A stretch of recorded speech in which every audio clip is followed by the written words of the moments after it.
Hey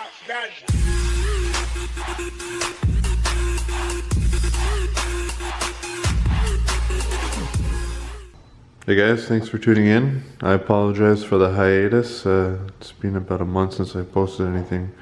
Just been busy with the usual stuff that happens around the end of the year. But I finally fixed my hesitation issue, and that's what this video is going to be about. I had a few people commenting on my videos stating that they're experiencing something similar, and through multiple internet searches I found a ton of different potential causes. But my issue is actually quite odd, and I thought I'd document it here because maybe this will affect somebody else. So ultimately what happened was there's a couple transmission cooler lines that run from the side of the transmission up. They have two spots where they bolt to the actual oil pan that you can kind of slide up and down, and they come up to the front, meet some rubber lines, and then they go to a silver box that's connected to the rad. It's an aluminum box to cool the actual transmission fluid via the coolant. So in my case, what has been happening is one of the transmission lines was actually rubbing on a bolt for the subframe. It was actually just slowly, I guess over the course of the last couple of years, rubbing back and forth, and it wore a pinhole into the actual line. And I guess you don't have to be driving for it to leak out, and I never really took a look in the last little bit since my last oil change that there was some oil that was splashing up on the underbody of the car, and I didn't really notice a problem until it wore right through and it started to just pour fluid. Luckily it was right after a trip. I got home and I repaired the lines. I actually cut them and then redid them to actually fix that issue. And the reason it happened is I did my oil pan gasket, and when I was actually putting everything back into place, I didn't ensure that those lines were adjusted up, slid as far up as they can go to clear things, and they're bent in such a way that zero chance of rubbing. You can have it rub on one of the bolts for your subframe, or you can have it rub on your actual power steering line that bolts into the rack. There's a couple places where it could rub, and it was actually rubbing in both places. It only wore through down there. It's going to be hard to show you unless I took all this stuff out of the way, but you'll have to take my word for it. So what really was the cause of my hesitation issue was being low on transmission fluid. And we're talking, it must have been getting on 1 liter low slowly over time, and then it dramatically got to 3 liters. I actually had to buy some fluid, even though the fluid is relatively new and fresh. I've done a video on my channel showing you how to flush your transmission fluid. I ended up topping up the transmission, and that was it. It was perfectly legit after that. I was on my stock tune. I actually, in celebration, put a stage 2 MHD, stage 2 plus tune, 93 octane tune. So basically the highest tune you can put before you're running E85 or a combination of ethanol. And it was perfect after that. So I'll go for a quick spin here. And I guess there's not much to see. Ultimately, I'm going to show you guys that everything's back to normal, but I'd like to data log this new tune, because I used to have a stage 2 tune of some sort. It was an unknown tune, and it looked like it would target around 17 or 18 psi down low, and then it tapers off to like 8 or 9. Now this new tune should be tapering off to 12 or 13. I'd like to see that, so I'm going to data log and see how things are looking. And also I want to do this because I plan on getting a set of inlets and installing those. I'm going to try to get my hands on them tomorrow, so I want to have a data log before and after just to see if anything's really changed. So now I'm running this tune. It's an MHD stage 2 plus 93 octane. It is recommended that you have downpipes and a front mount intercooler. I have that, and I also have dual cone intakes. And like I said, I'm planning on getting some silicone inlets that live over on the stock side or on the driver's side of the car. So this is going to target a higher boost pressure up high. Should be beneficial once I get the inlets installed. But right off the bat, the car feels way torquier and way quicker with that tune versus what I was running. I believe what I was running was based on a Dynan stage 2 tune. At least that's what I was told, and I have data logged it and seen that it drops to about 9 psi at redline.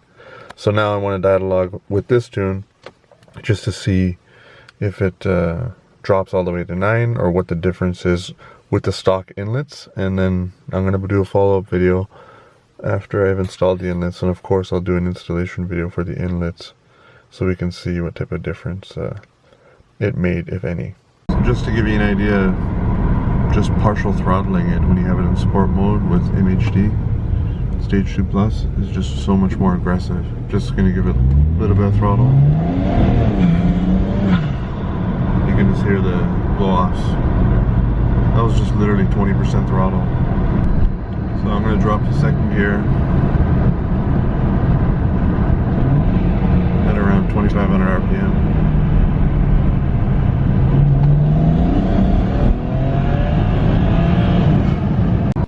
Just for a quick comparison, here's what it looked like. This is stock tune, keep that in mind, but take a look at that tachometer and see the hesitation, and then it just picks up.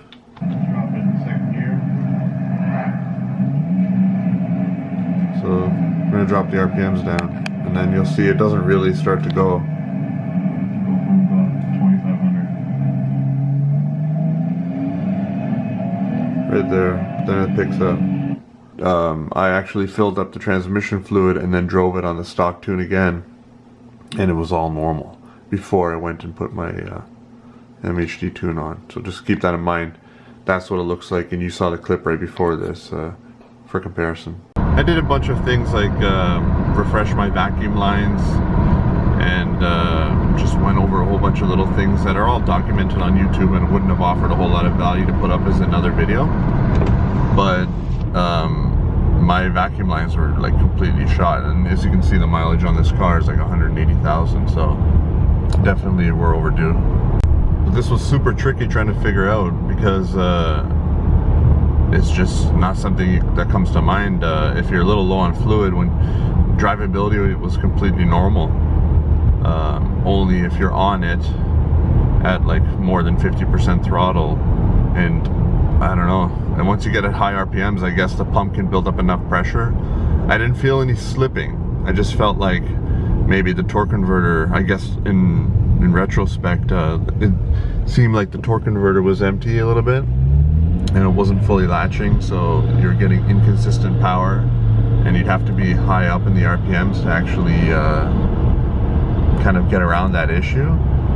And I don't know, I'm thinking I had maybe less than a liter low when it was just starting to really show. So you know, it's not like the transmission is going to consume oil, but maybe if you had your mechatronic sleeve leaking, or maybe a light sweat around your oil pan gasket, and you've lost half a liter, maybe a liter, the car would drive completely normal, but you'd get the hesitation. The hesitation that comes alive, that makes the car, you know, from slightly hesitant to eventually, once it gets way low, jerky. But that happened very abruptly for me because that line finally let go. Otherwise, it was like a few weeks of just everything seemed fine until you get on it and there was a hesitation at a particular RPM. The clutch packs in the transmission stayed latched and locked, so you held your gear no problem. You'll stay in that gear, but I think the torque converter wasn't doing its job because there was just a little bit, not enough fluid in the actual transmission, which is quite odd. And I don't know if this is typical, but all in all, I think that's something you guys should just look into. A quick thing to check into would be, is your transmission fluid low? The only way to really tell is to get the transmission up to operating temperature and actually crack the fill plug and see if any drips out. And then if nothing drips out, grab a pump, grab some spare fluid, and just pump some in until it starts to drip out. But for me, like, for sure I wasn't that low, and I had the hesitation, and it's completely fixed and everything's all back to normal after fixing that transmission line and topping it up with fluid. So I'm very glad that I finally caught that issue. Glad that no damage was done to the transmission. Now we're running a more aggressive tune, so the car even feels quicker than ever and more lively, torquey, etc. Next thing I want to do is inlets, just because you seem to get a big bang for your buck in terms of horsepower. And then we'll use the virtual dyno software to see if they made a difference or not. I may have to put up another video doing a virtual dyno on MHD Stage 2 Plus versus whatever I was running before, because I did have a video on that after I put the intercooler and showing that I picked up some power with that, and it was technically saying 380 wheel, maybe without the perfect correction or smoothing, so maybe it was more like 360, but I'll leave it on the same. We'll use the same smoothing to see if it's showing more than 380 wheel with this tune, and then we'll throw the inlets in to see how much of a difference it makes. Luckily thus far I've avoided spending a lot of money. I've been really cheap about my diagnosis. I've only thrown some parts at it, and you know, maybe a couple $100 worth of stuff that's just maintenance anyway at the end of the day, and we're back to normal.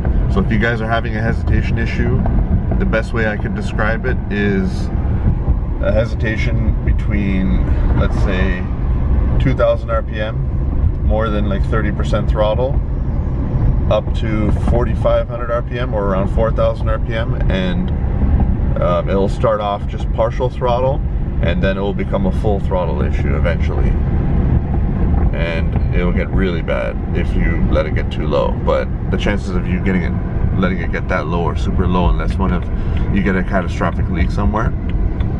And another thing to keep in mind is, if you've done your oil pan gasket, or if you just want to check, go under your car, there's black transmission lines running from the transmission up to the front rad.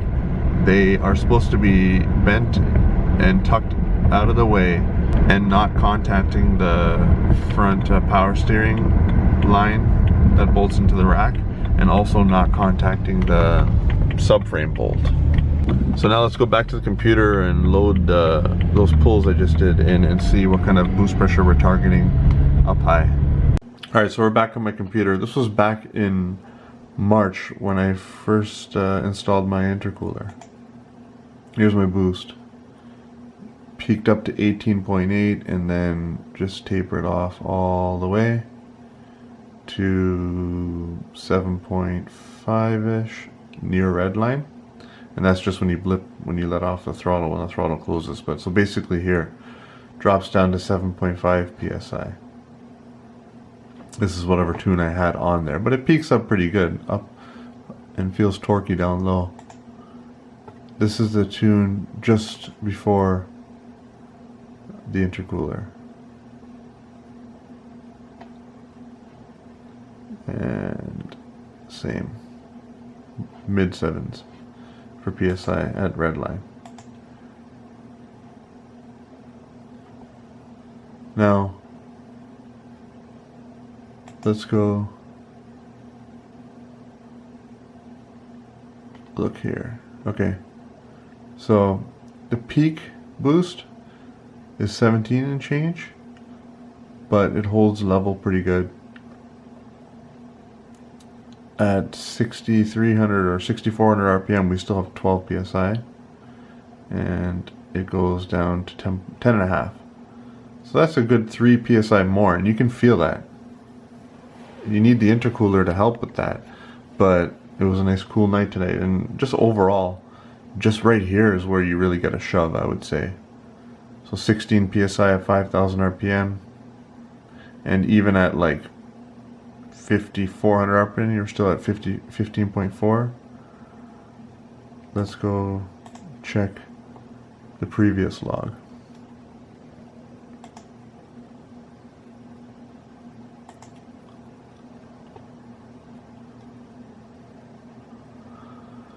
So you're already dropping 14, 13, tapering hard, really tapering hard. So just, it has more power all around with that tune, and it works well with the car. So I'm happy with the off-the-shelf MHD flasher tune, and it's a more straight linear line versus this. So this is after the intercooler, and that line doesn't really change, I don't think, but we can take a look real quick. Let's go take a look before the intercooler. It's mostly the same shape, it dips, and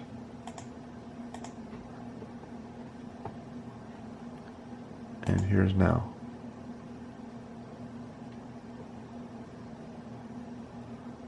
Seems to hold pretty steady down low. So overall, it's worth it. It's better than whatever I had on my car for sure. I'm keeping it. So overall, you know, a little bit of a long video just to tell you guys that the reason I was having a hesitation issue is because of my transmission fluid being low. So luckily that's all fixed up. Watch out on your car. Just take a look to make sure your transmission cooler lines are not contacting anything all the way up to the front. They should be supported on the oil pan in 2 spots and not physically rubbing metal to metal anywhere all the way from the transmission to the front of the car. It'll take a long time if they are contacting to wear through metal on metal, but eventually it'll happen, and it could cause an issue for you guys. So that's going to conclude this video. My next video is going to be on the inlets, hopefully. Thanks for watching.